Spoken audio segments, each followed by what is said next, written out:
നമസ്കാരം മലയാളി വാർത്തയുടെ പ്രിയപ്പെട്ട പ്രേക്ഷകരെ, കഴിഞ്ഞ ദിവസം പ്രിയദർശിനി സർവീസ് തുടങ്ങിയിരിക്കുകയാണ്. മിക്ക ബസ്സുകളുടെ ഡ്രൈവറും കണ്ടക്ടറും ഒക്കെ വനിതാ ജീവനക്കാരായിരുന്നു. അത്തരത്തിൽ അവരുടെ സന്തോഷങ്ങളൊക്കെ അവർ പങ്കുവയ്ക്കുകയും ചെയ്തു. എന്നാൽ ശ്രദ്ധേയമായ മറ്റൊരു വാർത്ത കൂടി വരുന്നുണ്ട്. KSRTC വിഴിഞ്ഞം ഡിപ്പോയിലെ കുഴിയിൽ തെന്നി വീണ് പ്രിയദർശിനി സർവീസ് വനിതാ കണ്ടക്ടറുടെ കാലൊടിഞ്ഞു. ഡിപ്പോയിലെ ആദ്യ പ്രിയദർശിനി സൗജന്യ സർവീസിലെ കണ്ടക്ടറായിരുന്ന വെങ്ങാനൂർ സ്വദേശിനി സിന്ധുവിനാണ് ഇന്നലെ ഡ്യൂട്ടിക്കിടെ അപകടമുണ്ടായത്. ആദ്യ ട്രിപ്പ് കഴിഞ്ഞെത്തി ഡിപ്പോ ഓഫീസിലേക്ക് പോകാനായി ബസ്സിൽ നിന്ന് ഇറങ്ങുകയായിരുന്നു സിന്ധു. ഈ സമയം ഗ്രൗണ്ടിലെ കുഴികളിലൊന്നിൽ കാലകപ്പെട്ട് തെന്നി വീഴുകയായിരുന്നുവെന്ന് സിന്ധു പറഞ്ഞു. ഇടതുകാലിന്റെ കണങ്കാലിന് താഴെയാണ് ഒടിഞ്ഞത്. ആശുപത്രിയിൽ ചികിത്സ തേടിയിരിക്കുകയാണ് സിന്ധു. 1.5 മാസത്തേക്ക് ഡോക്ടർ വിശ്രമം നിർദ്ദേശിച്ചു. ഡിപ്പോയുടെ പ്രവേശന കവാടം മുതൽ ഗ്രൗണ്ട് നിറയെ വലിയ കുഴികളാണ്. ഇവയിൽ ബസ് കയറി ഇറങ്ങുമ്പോൾ പിൻ സീറ്റിലടക്കം യാത്രികർക്ക് നടു ഒടിയുന്ന വേദനയാണ്. 2 വർഷത്തിലേറെയായി ഈ സ്ഥിതി തുടർന്നിട്ടും പരിഹാര നടപടികൾ ഉണ്ടായില്ല. ഒരാളുടെ കാല് ഇപ്പോൾ അപകടത്തിൽപ്പെട്ടിരിക്കുന്നു. ഇനിയെങ്കിലും പരിഹാരം ഉണ്ടാകുമെന്നാണ് പ്രതീക്ഷിക്കുന്നത്. മാത്രമല്ല, കഴിഞ്ഞ ദിവസം മറ്റൊരു സംഭവം ഉണ്ടായി. KSRTC സൗജന്യ യാത്രാ പദ്ധതിയുടെ കൊല്ലം മണ്ഡലത്തിലെ ഉദ്ഘാടനത്തിനിടെ മന്ത്രി ബിന്ദു കൃഷ്ണന്റെ തലയിൽ ചൂട് പായസം വീണ സംഭവമൊക്കെ കഴിഞ്ഞ ദിവസം നമ്മൾ അറിഞ്ഞതാണ്. മന്ത്രിയുടെ പേഴ്സണൽ സ്റ്റാഫ് അംഗമാണ് പായസം കൈമാറുന്നതിനിടെ ഇത്തരത്തിൽ കൈതട്ടി മന്ത്രിയുടെ തലയിലേക്ക് പായസം വീണത്. ഇത്തരത്തിൽ പായസം കൈമാറുന്നതിനിടെ അറിയാതെയാണ് ഇത്തരത്തിൽ തട്ടി വീണത്. മന്ത്രി പരാതി നൽകിയിട്ടില്ല. സ്പെഷ്യൽ ബ്രാഞ്ച് സംഭവത്തെക്കുറിച്ച് അന്വേഷിച്ച് റിപ്പോർട്ട് കൈമാറും. കൊല്ലം KSRTC ഡിപ്പോയിൽ വെച്ച് നടന്ന ചടങ്ങിനിടെയായിരുന്നു സംഭവം. യൂത്ത് കോൺഗ്രസിന്റെ നേതൃത്വത്തിൽ പായസ വിതരണം ഉണ്ടായിരുന്നു. പായസം ബസ്സിനകത്ത് വിതരണം ചെയ്യുന്നതിനിടെയാണ് മന്ത്രിയുടെ തലയിൽ പായസം വീണത്. ബസ്സിനുള്ളിൽ വലിയ തിരക്കായിരുന്നു. മുദ്രാവാക്യം വിളിച്ച പ്രവർത്തകയുടെ കൈതട്ടി പായസം മന്ത്രിയുടെ ദേഹത്തേക്ക് വീണതോടെ നിലവിളിച്ചുകൊണ്ട് സീറ്റിൽ നിന്ന് മന്ത്രി എഴുന്നേറ്റു. ഒപ്പമുണ്ടായിരുന്നവർ ഷോളും മറ്റും ഉപയോഗിച്ച് മുഖവും തലയും വൃത്തിയാക്കി. ഇതിനിടെ മന്ത്രി ദേഷ്യപ്പെട്ടു. തുടർന്ന് ചിന്നക്കട വരെ ബസ്സിൽ യാത്ര ചെയ്ത് മന്ത്രി മടങ്ങി.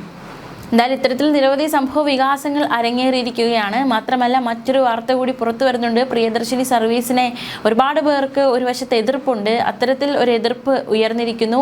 ഹൈക്കോടതിയിലേക്ക് ഹർജി പോയിരിക്കുകയാണ് പ്രിയദർശിനി പദ്ധതിക്കെതിരെ. ആ വാർത്തയുടെ വിശദാംശം കൂടി നോക്കാം. ആരാണ് ഹർജിക്കാരൻ എന്നതടക്കമുള്ള വിശദാംശങ്ങൾ കൂടി നമുക്ക് നോക്കാം. KSRTC ഓർഡിനറി ബസ്സുകളിൽ സ്ത്രീകൾക്കും ട്രാൻസ്ജെൻഡർ വിഭാഗക്കാർക്കും സൗജന്യ യാത്ര അനുവദിക്കുന്ന പ്രിയദർശിനി പദ്ധതിക്കെതിരെ ഹൈക്കോടതിയിൽ പൊതു താൽപര്യ ഹർജി സമർപ്പിച്ചിരിക്കുകയാണ്. പദ്ധതി ഏകപക്ഷീയമാണ്, വിവേചനപരമാണ് എന്ന ആരോപണം ഹർജിയിൽ ഉന്നയിച്ചിരിക്കുന്നു. കഴിഞ്ഞ ദിവസം മുതൽ സംസ്ഥാനത്തെ 3125 KSRTC ഓർഡിനറി ബസ്സുകളിൽ നടപ്പിലാക്കുന്ന പദ്ധതി ഭരണഘടനാ വിരുദ്ധമാണെന്ന് പ്രഖ്യാപിച്ച് റദ്ദാക്കണമെന്നാണ് ഹർജിയിൽ പ്രധാനമായും ആവശ്യം ഉന്നയിച്ചിരിക്കുന്നത്. എറണാകുളം തമ്മനം സ്വദേശിയായ മുഹമ്മദ് ഫിർദൌസ് ആണ് കോടതി ഇത്തരത്തിലുള്ള ആവശ്യവുമായി സമീപിച്ചത്. സാമ്പത്തിക മാനദണ്ഡങ്ങളോ താമസ യോഗ്യതകളോ ഇല്ലാതെ കേവലം ലിംഗത്തിന്റെ മാത്രം അടിസ്ഥാനത്തിൽ ആനുകൂല്യം നൽകുന്നത് ഭരണഘടനയുടെ ആർട്ടിക്കിൾ 14, 15, 1 എന്നിവ ഉറപ്പു നൽകുന്ന സമത്വ വിവേചനമില്ലായ്മയുടെയും ലംഘനമാണെന്നും ഹർജിക്കാരൻ ഹർജിയിൽ വ്യക്തമാക്കുന്നുണ്ട്. ഈ പദ്ധതിയിലൂടെ പുരുഷന്മാരെയും സ്ത്രീകളെയും കേവലം ലിംഗത്തിന്റെ അടിസ്ഥാനത്തിൽ മാത്രം വേർതിരിക്കുകയാണ്. ഇത് വിവേചനപരമാണ്. സ്ത്രീകൾക്കായി പ്രത്യേക വ്യവസ്ഥകൾ കൊണ്ടുവരാൻ ഭരണഘടനയുടെ ആർട്ടിക്കിൾ 15(3) സർക്കാർ അധികാരം നൽകുന്നുണ്ടെങ്കിലും അത് കൃത്യമായ ലക്ഷ്യത്തോടും പ്രത്യേക പിന്നോക്ക അവസ്ഥ പരിഹരിക്കാനും മാത്രമായിരിക്കണം. സാർവത്രികമായ ഇത്തരം സബ്സിഡികൾ ഈ വകുപ്പിന്റെ പരിധിയിൽ വരില്ലെന്നും ഹർജിയിൽ വ്യക്തമാക്കുന്നുണ്ട്. പദ്ധതി വഴി പ്രതിദിനം ഏകദേശം 2 കോടി രൂപയും വർഷം 800 കോടി രൂപയുമാണ് സംസ്ഥാന ഖജനാവിന് വരുന്ന ചിലവ്. നിലവിൽ പ്രതിവർഷം 1500 കോടി രൂപ സർക്കാർ സഹായം കൈപ്പറ്റുന്ന KSRTCക്ക് മേൽ ഈ പദ്ധതി വലിയൊരു അധിക സാമ്പത്തിക ബാധ്യതയാണ് അടിച്ചേൽപ്പിക്കുന്നത്. പുതിയ സർക്കാർ അധികാരമേറ്റപ്പോൾ തന്നെ പദ്ധതിക്ക് തത്വത്തിൽ അംഗീകാരം നൽകിയിരുന്നു. എന്നാൽ യാതൊരുവിധ നയരൂപീകരണ പഠനങ്ങളോ ആവശ്യമായ വിലയിരുത്തലുകളോ സാമ്പത്തിക പ്രത്യാഘാത പഠനങ്ങളോ നടത്താതെ തിരഞ്ഞെടുപ്പ് വാഗ്ദാനം യാന്ത്രികമായി നടപ്പിലാക്കുക മാത്രമാണ് സർക്കാർ ചെയ്തതെന്നും ഹർജിക്കാരൻ ആരോപണം ഉന്നയിക്കുന്നുണ്ട്. പൊതുജനങ്ങളുടെ നികുതി പണം ഉപയോഗിച്ച് ഭരണഘടനാ വിരുദ്ധമായി നടപ്പിലാക്കുന്ന പദ്ധതി റദ്ദാക്കണമെന്നും കേസ് തീർപ്പാക്കുന്നതുവരെ പദ്ധതിയുടെ തുടർ നടപടികൾ സ്റ്റേ ചെയ്യണമെന്നും ഹർജിയിൽ ആവശ്യപ്പെട്ടിരിക്കുകയാണ്. അതേസമയം കഴിഞ്ഞ ദിവസം മെൻസ് അസോസിയേഷനും ഈ ഒരു തീരുമാനത്തിനെതിരെ രംഗത്ത് വന്നിരുന്നു. വലിയ രീതിയിലുള്ള പ്രതിഷേധമൊക്കെ പദ്ധതി ഇട്ടിരുന്നതാണ്. പക്ഷേ മുഖ്യമന്ത്രിയുടെ ഒരൊറ്റ വാക്യമേൽ ആ പ്രതിഷേധമൊക്കെ അവസാനിപ്പിക്കുകയായിരുന്നു. എങ്കിലും ഈ പദ്ധതിക്കെതിരെ മെൻസ് അസോസിയേഷനും ശക്തമായി വാദിക്കുന്നുണ്ട്. എന്താണ് മെൻസ് അസോസിയേഷൻ ഭാരവാഹികൾക്ക് പറയാനുള്ളതെന്ന് കൂടി നോക്കാം. അവരുടെ പ്രതികരണത്തിലേക്ക്. തീർച്ചയായിട്ടും വലിയൊരു സമരമാണ് ഞങ്ങൾ ഉദ്ദേശിച്ചത്. വലിയൊരു പ്രക്ഷോഭമായിട്ട് ചെയ്യണമെന്നുള്ള രീതിയിലാണ് ഒരുപാട് ആൾക്കാർ ഞങ്ങൾ കമ്മിറ്റി അംഗങ്ങൾ ഉൾപ്പെടെ എത്തിയത്. അപ്പോൾ വട്ടിയൂർക്കാരിൽ നിന്ന് ഏകദേശം മരുന്നുകുഴി എത്തുമ്പോൾ മുഖ്യമന്ത്രിയുടെ പ്രസ്താവന വന്നു. ആ സമയമാണ് മുഖ്യമന്ത്രി പ്രിയദർശിനി ബസ് ഉദ്ഘാടനം ചെയ്ത് അദ്ദേഹം പറഞ്ഞൊരു വാക്കെന്ന് പറഞ്ഞാൽ നമ്മുടെ മെൻസ് അസോസിയേഷൻ ഇതിനെ ശക്തമായിട്ട് പ്രതിഷേധിക്കുന്നുണ്ട്, എതിർക്കുന്നുണ്ട്. അദ്ദേഹം പറയുന്ന ഒരു പ്രസ്താവനയാണ്. സത്യം പറഞ്ഞാല് നമ്മുടെ മെൻസ് അസോസിയേഷൻ എന്ന് അദ്ദേഹം പറഞ്ഞപ്പോൾ അദ്ദേഹം ഇതിന്റെ ഭാഗവാക്കാണ് എന്നുള്ളതാണ് അദ്ദേഹം സൂചിപ്പിച്ചത്. അത് ഞങ്ങൾ വളരെയധികം സന്തോഷമാണ് പറയുന്നത് ഞങ്ങൾ എല്ലാവരും. അപ്പൊ അതുകൊണ്ട് തന്നെ ആ പ്രതിഷേധ പരിപാടി അതെന്ന് പറഞ്ഞാൽ വലിയ പ്രതിഷേധമാണ് ഞങ്ങൾ പ്ലാൻ ചെയ്തിരുന്നത്. ബസ് തടയുക, പ്രിയദർശിനി ബസ് തടയുക, ആ ബസ്സിൽ ഞങ്ങൾ ടിക്കറ്റ് എടുക്കാതെ യാത്ര ചെയ്യും. ഇതായിരുന്നു ഞങ്ങൾ അനൗൺസ് ചെയ്തത്. അതിന്റെ ഒന്നും ആവശ്യം വന്നില്ല. കാര്യം ഞങ്ങളുടെ നിലപാടെ പെട്ടെന്ന് മാറ്റേണ്ടി വന്നു. കാരണം ഇങ്ങനെ ഒരു മുഖ്യമന്ത്രിയെ അദ്ദേഹത്തോട് വലിയൊരു ആദരവ് തോന്നി, അദ്ദേഹത്തെ പൊന്നാട എണീച്ച് സ്വീകരിക്കാൻ തോന്നി. കൊടുക്കും, ഒരുപക്ഷെ കൊടുക്കുകയാണെങ്കിൽ പൊന്നാട എണീച്ച് തന്നെ ആദരിക്കും അദ്ദേഹത്തെ. ഇങ്ങനെ ഒരു മുഖ്യമന്ത്രി ഉണ്ടായതിൽ നമുക്ക് കിട്ടിയതിൽ മലയാളികൾക്ക് അഭിമാനിക്കാം. അദ്ദേഹം നമുക്ക് ഒരുപാട് കാര്യങ്ങൾ ചെയ്തു തരുമെന്ന്, നമ്മുടെ ആവശ്യങ്ങൾ നിറവേറ്റുമെന്ന് ഞങ്ങൾക്ക് മനസ്സിൽ തോന്നുന്നു. അതുകൊണ്ട് തന്നെ ആ പ്രതിഷേധം മൊത്തത്തിൽ മാറ്റിയിട്ട് ഞങ്ങളുടെ പ്രതിഷേധക്കാരെ മൊത്തം ഇവിടെ നിന്ന് മാറ്റി കമ്മിറ്റി അംഗങ്ങൾ മാത്രം ഇവിടെ പങ്കെടുപ്പിച്ചുകൊണ്ട് ഞങ്ങളുടെ ആവശ്യം മാത്രം മുന്നിലോട്ട് വച്ചു. ആവശ്യങ്ങളെന്ന് പറയുമ്പോൾ മെൻസ് കമ്മീഷൻ ഇവിടെ കൊണ്ടുവരണം, KSRTC ബസ്സിൽ പുരുഷന്മാർക്ക് സീറ്റ് സംവരണം വേണം, പിന്നെ 60 വയസ്സ് കഴിഞ്ഞ പുരുഷന്മാർക്ക് എല്ലാവർക്കും ഫ്രീ ടിക്കറ്റ് അനുവദിക്കുക, വിദ്യാർത്ഥികളായിട്ടുള്ള അത് അവരുടെ പ്രായം നോക്കാൻ പാടില്ല, ഏത് വിദ്യാർത്ഥികളാണെങ്കിലും അവർക്ക് ഫ്രീ ടിക്കറ്റ് അനുവദിക്കുക, സ്ത്രീകൾക്ക് ഫ്രീ കൊടുക്കാം, സാധാരണക്കാരായിട്ടുള്ള സ്ത്രീകൾക്ക് ഫ്രീ കൊടുക്കാം. അല്ലാതെ ലക്ഷങ്ങൾ സാലറി വാങ്ങുന്ന ഗവൺമെന്റ് എംപ്ലോയീസിനും IT മേഖലയിലുള്ളവർക്കും മറ്റിതര മേഖലയിലുള്ള സ്ത്രീകൾ പണിയെടുക്കാതെ ഇവിടെ ജീവിക്കുന്നില്ല. ബഹുഭൂരിപക്ഷം പേര് പണിയെടുക്കുകയാണ്, നല്ല സാലറി വാങ്ങുന്നുണ്ട്. അവർക്ക് എന്തിനാണ് ഫ്രീ ടിക്കറ്റ്? അങ്ങനെയുള്ളവർക്ക് കൊടുക്കാൻ ഞങ്ങൾക്ക് യോജിപ്പില്ല. അപ്പോൾ സാധാരണക്കാരായിട്ടുള്ള അവർക്ക് ഫ്രീ ടിക്കറ്റ് അനുവദിക്കട്ടെ. അത് മെൻസ് അസോസിയേഷൻ സ്വാഗതം ചെയ്യും. അപ്പൊ അതിനു വേണ്ടിയിട്ട് നമുക്ക് ഒരുമിച്ച് പ്രവർത്തിക്കാമെന്നാണ് പറയുന്നത്. പെട്ടെന്ന് ഈ സമരം മാറ്റം അത് പ്രവർത്തകർ എങ്ങനെയാണ് അത് സ്വീകരിച്ചത്?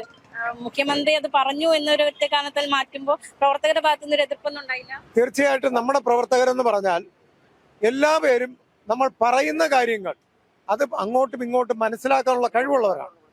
ഞാൻ അപ്പം തന്നെ മുഖ്യമന്ത്രിയുടെ പ്രസ്താവന വന്നപ്പോൾ തന്നെ ആ വീഡിയോ എടുത്ത് ഞാൻ നേരെ നമ്മുടെ പേജിലിട്ടിട്ട് എല്ലാവരും അവിടെ പോയി പേജിൽ നമ്മുടെ ആ വീഡിയോ കാണുക. കാര്യം ഞാൻ തിരക്കിലാണ്. വീഡിയോ കണ്ടു, എല്ലാവരും തൃപ്തരാണ്. നമുക്ക് ആവശ്യം എന്താണ്? നമ്മുടെ കാര്യങ്ങൾ കേൾക്കുന്ന ഒരു മുഖ്യമന്ത്രി അല്ലെ? അങ്ങനെ ഒരു മുഖ്യമന്ത്രി ഉണ്ടാകുമ്പോൾ അദ്ദേഹത്തിനെതിരെ, ഈ സർക്കാരിനെതിരെ നമ്മൾ എന്തിനെ പ്രതികരിക്കണം? ഈ കഴിഞ്ഞ 20 വർഷമാകുകയാണ് നമ്മുടെ പ്രവർത്തനം തുടങ്ങിയിട്ട്. ഇങ്ങനെ ഒരു മുഖ്യമന്ത്രിയെ നമ്മൾ കണ്ടിട്ടില്ല, ഇങ്ങനെ ഒരു നേതാവിനെ കണ്ടിട്ടില്ല. വട്ടിയൂർക്കാവിലെ ഓൾ കേരള മെൻസ് അസോസിയേഷന്റെ ഓഫീസ് ഉദ്ഘാടനം ചെയ്യാൻ അവിടുത്തെ MLA വിളിച്ചിട്ട് അയാൾ വരില്ല എന്ന് പോലും പറയാതെ വരുമെന്ന് പറഞ്ഞിട്ട് നമ്മളെ തേച്ചൊട്ടിച്ചു. അതിനേക്കാൾ എത്രയോ മാന്യനാണ് നമ്മുടെ മുഖ്യമന്ത്രി. മറ്റേ മേയർ ബ്രോ എന്നറിയപ്പെട്ട ഒരു ബ്രോയാണ് തേച്ചത്. അയാൾക്ക് വേണ്ടിയിട്ട് CPM പ്രവർത്തകനായിട്ടുള്ള ഞാൻ ഒരുപാട് ത്യാഗം ചെയ്തു അദ്ദേഹത്തെ വിജയിപ്പിക്കാൻ. അത് ബൈ ഇലക്ഷനിലായിക്കോട്ടെ, പിന്നീടുണ്ടായ ഇലക്ഷനിലായിക്കോട്ടെ. അപ്പൊ അദ്ദേഹം ആണെങ്കിൽ അദ്ദേഹം പറയേണ്ടത് വരാൻ പറ്റില്ല, അവസാനം നിമിഷമെങ്കിലും പറയാമായിരുന്നു. അങ്ങനെയാണ് ഞാൻ രാഷ്ട്രീയം തന്നെ എനിക്ക് വേണ്ടാന്ന് വെച്ചത്. ഒരു രാഷ്ട്രീയ പാർട്ടിക്കാരോടും താല്പര്യമില്ല, രാഷ്ട്രീയ പാർട്ടിക്കാരെല്ലാം കണക്കാണ്. പിന്നെ ഇവിടെ UDF അധികാരത്തിൽ വന്നു. ഏറ്റവും നല്ല മുഖ്യമന്ത്രി ആര് വേണമെന്നുള്ളത് വന്നപ്പോൾ VD സതീശൻ തന്നെയാണ് വരേണ്ടതെന്ന് ഞാൻ ശക്തമായ നിലപാടെടുത്തു. പേജിൽ കൂടി ഞാൻ വീഡിയോകൾ ചെയ്തു, പോസ്റ്ററുകൾ ഇറക്കി. അത് വെറുതെ ആയില്ല, അത് കറക്റ്റായിരുന്നു തീരുമാനമെന്ന് അദ്ദേഹത്തിന്റെ നാവിൽ കൂടി അറിയാൻ കഴിഞ്ഞതിൽ വളരെയധികം സന്തോഷം. അതായത് ഇപ്പോ എന്നും സ്ഥിരം പണിക്ക് പോകുന്നവരാണ്, ഒരു വീടിന്റെ ചുമതല വഹിക്കുന്ന വ്യക്തികളാണ്. അവരെ ഇതിൽ നിന്ന് ഒഴിവാക്കിയത് നീതി നിഷേധമായിട്ട് തോന്നുന്നു. ഞാൻ പറയുന്നത് ആർക്കും ഫ്രീ കൊടുക്കണ്ടെന്ന്. സാധാരണപ്പെട്ട ഒരു സർക്കാർ നടപടി അത് ഇവിടുത്തെ സർക്കാരല്ല ചെയ്തത്. ഇവിടുത്തെ സർക്കാരിനോ അല്ലെങ്കിൽ കോൺഗ്രസ് നേതാക്കന്മാർക്കോ ഇതിനോട് താല്പര്യമില്ല. രാഹുൽ ഗാന്ധി മറ്റുള്ള സ്റ്റേറ്റുകളിൽ പോയി പറയുന്നത് പോലെ കേരളത്തിൽ വന്ന് പറഞ്ഞു. അദ്ദേഹത്തിന് കേരളത്തിന്റെ കൾച്ചർ എന്താണെന്നോ, ഇവിടുത്തെ സ്ത്രീകളുടെ മനോഭാവം എന്താണെന്നോ, ഇവിടുത്തെ പുരുഷന്മാരുടെ മനോഭാവം എന്താണെന്നോ അദ്ദേഹത്തിന് അറിയില്ല. അദ്ദേഹം പഠിച്ചില്ല. മറ്റുള്ള സ്റ്റേറ്റുകളിൽ ഉള്ളതുപോലെ അല്ല ഇവിടുത്തെ സ്ത്രീകളുടെയും പുരുഷന്മാരുടെയും ഒക്കെ പ്രത്യേകിച്ച് വിദ്യാഭ്യാസം ഏറ്റവും കൂടുതലുള്ളത് കേരളത്തിലാണ്. സ്ത്രീകൾ ഉൾപ്പെടെയുള്ളവരുടെ കാര്യം പറയണേ. അപ്പോൾ വിദ്യാഭ്യാസവും വിവരവും അറിവും ഉള്ളത് മലയാളികൾക്കാണ് കൂടുതൽ, മറ്റുള്ള സ്റ്റേറ്റിനെ അപേക്ഷിച്ച് കൂടുതലാണ്. അവിടെ ജനസംഖ്യയും കുറവാണ്, നമ്മുടെ കുഞ്ഞു കേരളവുമാണ്, അത് വേറൊരു സത്യം. അപ്പോൾ അങ്ങനെ ഇരിക്കുമ്പോൾ ഇങ്ങനെയുള്ള ഒരു പ്രസ്താവന പാടില്ലായിരുന്നു. പിന്നെ വേറൊന്ന്, ഇവിടെ ഉണ്ടായിരുന്ന വളരെ കുറച്ച് സിറ്റി സർവീസ് ബസ്സിൽ മാത്രമേ ഇതിപ്പോൾ നടപ്പിലാക്കിയിട്ടുള്ളൂ. ഒരുപക്ഷെ ഇത് തന്നെ നിന്നോളൂ എന്നാണ് ഞാൻ മനസ്സിലാക്കുന്നത്. ഇതൊക്കെ നിൽക്കും. കാര്യം ഇത് നടത്തിക്കൊണ്ടുപോകാൻ KSRTCക്കോ നമ്മുടെ സർക്കാരിനോ ഉള്ള ഹെൽപ്പില്ല. കാര്യം മുഖ്യമന്ത്രിയാണല്ലോ ധനവകുപ്പും കൈകാര്യം ചെയ്യുന്നത്. ആ ധനവകുപ്പ് മന്ത്രി കൂടിയായ മുഖ്യമന്ത്രി പറയുകയാണ് ഖജനാവിൽ പൂച്ച വെച്ച് കിടക്കുകയാണ്, ഖജനാവിൽ കാശില്ല എന്ന് പറയുമ്പോൾ അതല്ലേ അതിന്റെ ശരിയെന്ന് പറയുന്നത്. അപ്പൊ പിന്നെ ഇതെങ്ങനെയാ ഫ്രീ കൊടുക്കാൻ പറ്റുന്നത്? കോടിക്കണക്കിന് രൂപയിലെ നഷ്ടം വരുന്നത്. അപ്പൊ അതുകൊണ്ട് ഇതൊക്കെ മാറി മറിയും.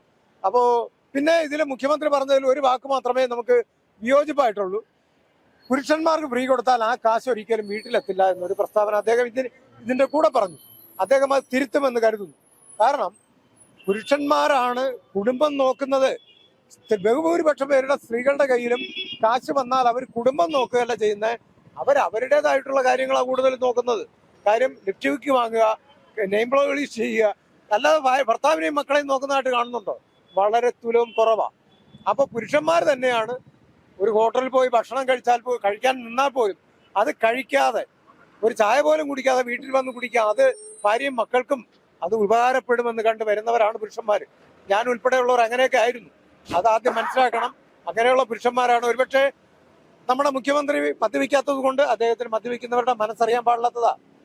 ഈ മദ്യപിക്കുന്നവരെന്ന് പറയുമ്പോൾ പകലന്തിയോളം പണിയെടുത്ത് നടുവൊടിഞ്ഞിട്ട് അവരൊക്കെ ഒന്ന് വീട്ടിൽ വരുന്നത്. അപ്പോൾ രണ്ടെണ്ണം അടിച്ചിട്ട് ഉറങ്ങാൻ വേണ്ടിയില്ലേ? അതിനെ എങ്ങനെ ഉപദ്രവിക്കുന്നവര് ചിലരൊക്കെ അതിന്റെ കാരണം ഉണ്ടാവാം. ചിലര് അവരെ ആ രീതിയിൽ ഭാര്യമാരെത്തിച്ചതായിരിക്കാം. അങ്ങനെ ഒരുപാട് കാര്യങ്ങളുണ്ട്. പിന്നെ കുറച്ച് പേര് ഈ പറയുന്ന സാധനം ഉണ്ട്, ഇല്ലാന്നൊന്നും പറയുന്നില്ല.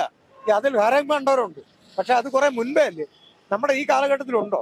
എങ്കിലും ഒരു പരാതി കൊടുത്താൽ അപ്പോഴകത്താം. അപ്പൊ പിന്നെ അത് ഈ കാലഘട്ടത്തിൽ ഉണ്ടെന്ന് തോന്നുന്നില്ല. ഉണ്ടായിരിക്കും, അപൂർവമായിട്ടൊക്കെ ഉണ്ടായിരിക്കാം. അത് നമ്മൾ തള്ളിക്കളയുന്നില്ല. പക്ഷെ കൂടുതൽ പേരും കുടുംബം നോക്കുന്നവരാണ്. അതുകൊണ്ടാണ് മണിമാളികൾ വയ്ക്കുവാനും കാറുകൾ, അവരുടെ വീടിന്റെ കാർ പോർച്ചിൽ കാറും ബൈക്കും സ്കൂട്ടറും ഒക്കെ ഇരിക്കുന്നത് മദ്യവെച്ച് പൈസ കളയാതെ സേവിച്ചത് കൊണ്ട് തന്നെയാണ്. അപ്പോൾ ഇന്ന് അറിയിച്ചിരുന്ന പ്രതിഷേധം സെക്രട്ടേറിയറ്റിൽ നിന്ന് കിഴക്കേക്കോട്ട വരെ അങ്ങനെയല്ല, സെക്രട്ടേറിയറ്റിലൂടെ ബസ് തടയുകയായിരുന്നു. പ്രിയദർശിനി ബസ്, എല്ലാ ബസ്സും അല്ല, സ്ത്രീകൾക്ക് ഫ്രീ ടിക്കറ്റുള്ള പ്രിയദർശിനി ബസ് തടയുകയും അതിൽ ഞങ്ങൾ ടിക്കറ്റ് ഫ്രീ ആയിട്ട്, ടിക്കറ്റ് എടുക്കാതെ യാത്ര ചെയ്യുക, പ്ലക്കാർഡ് വെച്ച് യാത്ര ചെയ്യുകയായിരുന്നു. അല്ല, ഇവിടെ സംഭവിച്ചത് മുഖ്യമന്ത്രിയുടെ ഈ പ്രസ്താവനയോടുകൂടി നമ്മുടെ നിലപാട് മാറ്റിയല്ലോ. നമ്മള് കൈ കാണിച്ച് മാന്യമായിട്ട് അത് ഞങ്ങളുടെ പ്രവർത്തകരെ ബസ്സിൽ അടിക്കുകയൊക്കെ ചെയ്തു. പക്ഷെ അത് ഞാനത് ഒഴിവാക്കി. വേണ്ട, കൈ കാണിച്ച് മാന്യമായിട്ട് നിർത്തി ഞങ്ങൾ അതിൽ കയറി യാത്ര ചെയ്തു. ടിക്കറ്റ് എടുത്താണ് യാത്ര ചെയ്തത്. രസം എന്ന് പറഞ്ഞാല് ഇന്ന് വരെയുള്ള സമരം, ഞാൻ 20 വർഷമായി സംഘടനയുമായിട്ട് സെക്രട്ടേറിയറ്റിന്റെ പടിക്കൽ സമരങ്ങൾ ചെയ്തിട്ടുണ്ട്. വിചിത്രം എന്ന് പറയട്ടെ, ഏറ്റവും കൂടുതൽ പ്രതിഷേധം ഉണ്ടാകുമെന്ന് വിചാരിച്ച ഇന്ന് ഒരൊറ്റ പോലീസിനെ പോലും നമ്മുടെ അടുത്ത് കണ്ടില്ല എന്നുള്ളതാണ്. അതാണ് നമ്മൾ തിരിച്ചറിയേണ്ട ഒരു കാര്യം. അപ്പോ മുഖ്യമന്ത്രിയും ആഭ്യന്തരമന്ത്രിയും പറഞ്ഞു, അദ്ദേഹം പറഞ്ഞത് ഇങ്ങനെയാണല്ലോ, നമ്മുടെ മെൻസ് അസോസിയേഷൻ എന്നല്ലേ പറഞ്ഞേ, ആ നമ്മുടെ മെൻസ് അസോസിയേഷനിലെ പിള്ളേരെ തൊടണ്ടെന്ന് അവർ പറഞ്ഞു കാണും, അങ്ങോട്ട് പോണ്ടെന്ന് പറഞ്ഞു കാണും. അതുകൊണ്ടാണ് അവർ എന്താ ചെയ്തോട്ടെ എന്ന് പറഞ്ഞതിന്റെ ലൈസൻസാണ് ഞങ്ങൾക്ക് ഈ 7 അയലത്ത് പോലും ഒരു പോലീസുകാരില്ല. അതിന് ഞങ്ങൾ പ്രത്യേകിച്ച് മുഖ്യമന്ത്രിക്കും ആഭ്യന്തരമന്ത്രിക്കും ഒരു ബിഗ് സല്യൂട്ട് നമ്മുടെ പോലീസ് ഉദ്യോഗസ്ഥർ. ഇനി സൗജന്യ യാത്രയുമായി ബന്ധപ്പെട്ട് മെൻസ് അസോസിയേഷന്റെ തുടർന്നുള്ള നിലപാട്, തുടർന്ന് ഒരുപക്ഷെ പറ്റിയാൽ ഇന്ന് തന്നെ ഒരു നിവേദനം മുഖ്യമന്ത്രി കൊടുക്കണം. അദ്ദേഹത്തിന് പൊന്നാട അണിയിക്കണം. അല്ലെങ്കിൽ നാളെ അതെ, നമ്മുടെ ആവശ്യങ്ങൾ പറഞ്ഞോളൂ. നമ്മുടെ ആവശ്യങ്ങൾ നമ്മൾ ഇന്ന് ഈ പ്രദേശത്തിൽ വരാൻ കാരണം നമ്മുടെയൊക്കെ ബസ്സില് സംവരണം, പുരുഷന്മാർക്കും സംവരണം വേണം. പുരുഷന്മാർക്ക് സീറ്റ് ഇല്ലല്ലോ, ഉണ്ടോ? ഇല്ല, എവിടെ ഉണ്ടല്ലോ. അതിൽ അതിക്രമിച്ചു കൊടുക്കില്ലേ? ഞങ്ങള് ഗണേഷ് കുമാറിന് ഒരു നിവേദനം കൊടുത്തു. അതിനുശേഷം പുള്ളി ഒരു കാര്യം ചെയ്തു, സീനിയർ സിറ്റിസൺ പുരുഷന്മാർ എന്ന് എഴുതി. അതിൽ പോലും സ്ത്രീകളെ യാത്ര ചെയ്യണം. എണീക്കില്ല കണ്ടക്ടർ പറഞ്ഞാൽ പോലും. ഞാനൊരു ദിവസം ഇവരെ എണീപ്പിച്ചു. ഞാൻ അവിടെ ഇരുന്നു. അത് ബലമായിട്ട് നടന്നിട്ടുള്ളത്. അത് വേറെ ഒരു പുരുഷന്മാരും ചെയ്യില്ല. നമ്മുടെ ആവശ്യങ്ങൾ എന്ന് പറഞ്ഞാൽ മെൻസ് കമ്മീഷൻ ഒന്നാമത് വേണം. 2, ബസ്സിലെ കാര്യങ്ങൾ പറയുകയാണെങ്കിൽ പുരുഷന്മാർക്ക് സീറ്റ് സംവരണം അനുവദിച്ചേ പറ്റൂ. പിന്നെ ഉള്ളത് വിദ്യാർത്ഥികളായിട്ടുള്ള എല്ലാ ആൺപെൺ വ്യത്യാസമില്ലാതെ എല്ലാവർക്കും ഫ്രീ ടിക്കറ്റ് അനുവദിക്കുക. 60 വയസ്സിന് മേളിലുള്ള പുരുഷന്മാർക്ക് ഫ്രീ ടിക്കറ്റ് അനുവദിക്കുക. പിന്നെ ഉള്ളത് ഞാൻ നേരത്തെ പറഞ്ഞതുപോലെ എല്ലാ സ്ത്രീകൾക്കുമല്ല, ഗവൺമെന്റ് എംപ്ലോയീസും IT മേഖലയിലുള്ള ഉന്നത ലക്ഷ്യങ്ങൾ വാങ്ങുന്നവരെ ഒഴിവാക്കിയിട്ട് സാധാരണക്കിടയിലുള്ളവർക്ക് സ്ത്രീകൾക്ക് ഫ്രീ അനുവദിക്കട്ടെ, അതിന് സ്വാഗതം ചെയ്യും. അപ്പോ ഇതാണ് മെൻസ് അസോസിയേഷന്റെ ഒരു നിലപാട്. നമുക്കറിയാം കഴിഞ്ഞ ദിവസമൊക്കെ മെൻസ് അസോസിയേഷൻ സൗജന്യ യാത്രയ്ക്കെതിരെ സമര പ്രതിഷേധവുമായി രംഗത്തെത്തുമെന്ന് അറിയിച്ചിരുന്നു. പക്ഷേ ഇന്ന് മുഖ്യമന്ത്രിയുടെ ഒരൊറ്റ വാക്ക്, ആ ഒരൊറ്റ വാക്കിന്മേൽ മെൻസ് അസോസിയേഷൻ അവരവരുടെ തീരുമാനം മാറ്റിയിരിക്കുകയാണ്. അത് മാത്രമല്ല നിരവധി ആവശ്യങ്ങൾ അവർ മുന്നോട്ട് വയ്ക്കുന്നു.